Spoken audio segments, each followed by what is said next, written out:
আসসালামু আলাইকুম রহমতুল্লাহ। গিন্নির রান্নাঘরে আপনাদের স্বাগতম। মাছ মাংস খেতে খেতে বিরক্ত হয়ে গেছেন, তারা ইউনিক তরকারি রেসিপিটি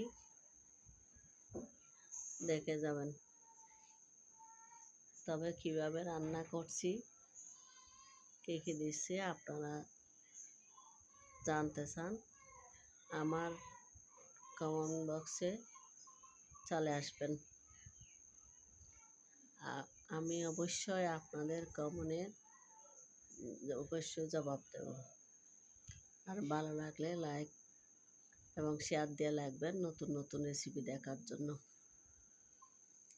আল্লাহ হাফেজ।